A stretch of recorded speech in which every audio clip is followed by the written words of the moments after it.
Nogales police say a woman who tried to sneak across the U.S.-Mexico border spent nearly 3 days stuck in the compartment of an ambulance. Officers say they were only able to find her after her brother traveled from southern Mexico to tell agents. Police are now reminding people of the dangers of illegal immigration.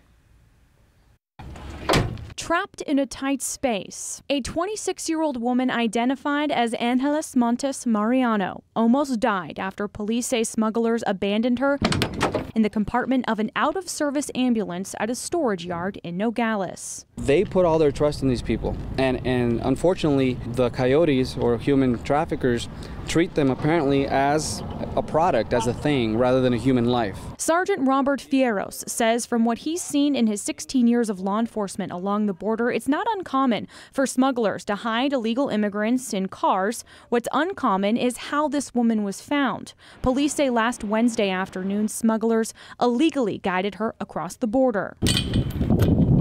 Behind the fence of a locked yard, smugglers reportedly told the woman to get in the ambulance compartment and wait for instructions. There she waited as temperatures crept to nearly 100 degrees. The compartment is about 4 feet long. There are no door handles on the inside, so once the doors were closed, she was locked inside. She did have a cell phone, and she was able to call her brother, who was nearly 1,400 miles away. Not sure who to tell, officers say the woman's brother traveled from Puebla, Mexico to the Mariposa port of entry, where he told agents his sister was trapped in an ambulance and in danger.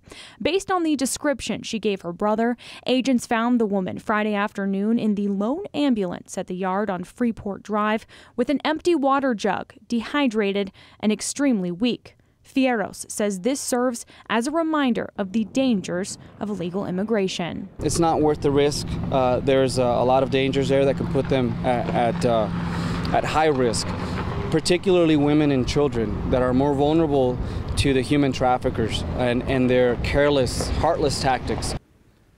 The woman was taken to a local hospital where she recovered, then was transferred to a Border Patrol station to start the deportation process.